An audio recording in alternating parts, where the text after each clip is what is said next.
I'm gonna try and delve into what I just shared because, again, I'm not a counsellor, but I am working with women who struggle in relationships, in life, with addiction, with just feeling good enough and being happy.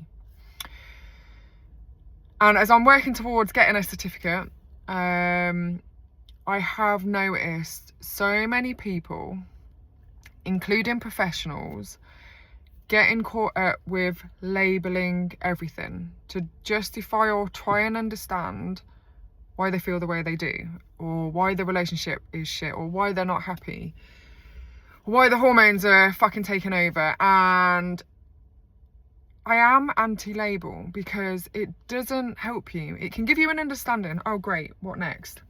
You're ADHD. What next? How are you going to help yourself?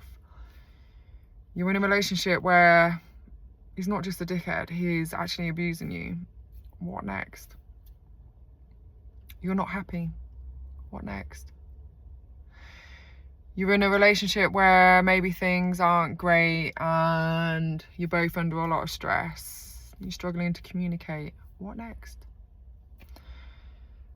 If I was to just go to the doctor with back pain, you get a prescription for painkillers, and most people choose not to do anything so you can continue to suffer.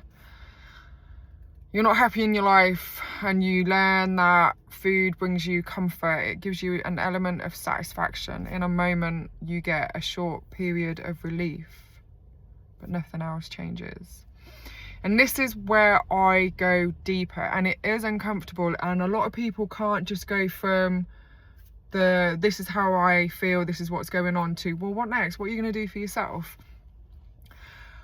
I sit with my clients and I guide them from allowing them to say how they feel, share their story, go through the experiences that they've had. And some of them have had really shitty fucking childhoods. They have been abused as children, as adults, and they're at a point in their life where drinking or food, or they're just feeling shit. They haven't been able to speak for themselves. They haven't been able to stick to the boundaries and do the things that would actually bring them happiness, joy, make them feel valued as a woman, as a human, as a person in a relationship. And I explore, I get curious, I reflect everything back to you. And it's difficult for me to go through it just talking to the camera like this. But it ultimately leads to me asking you, what are you making it mean about you? If you're getting upset or angry, or you're crying over something somebody has said or done, sometimes we're catastrophizing what has actually happened. We make it mean something about us. If your partner's being a twat and you're not happy, or you're pissed off with him, that means something about you, not just him. He's not just being a dickhead. He's not just abusing you. There's a deeper part of it where you're scared. You don't feel you've got any say in the relationship. You don't think that you're strong enough to just stop overeating.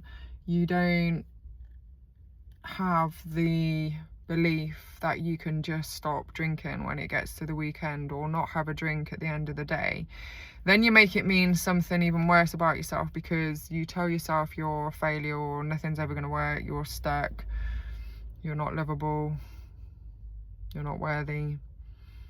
And we end up getting sucked into this negative spiral, which chips away at your self-esteem, your confidence.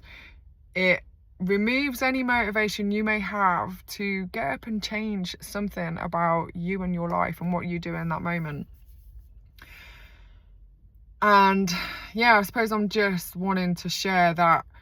Stop just trying to say they are abusive, or you are ADHD, or you are autistic, and go deeper. Name how it's making you feel in that moment, because something's just happened and you've just popped the label on it. People aren't just manipulating you. You are at some level allowing yourself to be manipulated, and you need to understand why that is.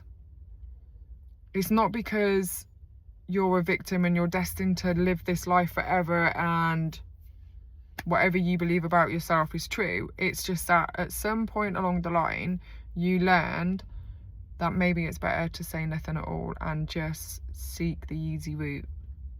That's why women are stuck. And I can go off in tangents, but everything always comes back to you, which is why my most expensive coaching program, the one-to-one, is called Discover Me. It's a discovery journey. It's understanding who you are, how you got to this point in your life, all your beliefs, your behaviors, your choices, the things that make you want to fucking scream. Because if we're honest, most things we do day to day makes you want to fucking shake somebody so hard the head falls off. We have a reaction to everything because it links back to emotions, it links back to self-belief, it links back to these negative thoughts that you have, and it is a battle. But yeah, I thought I'd share that. 6 minutes, fuck.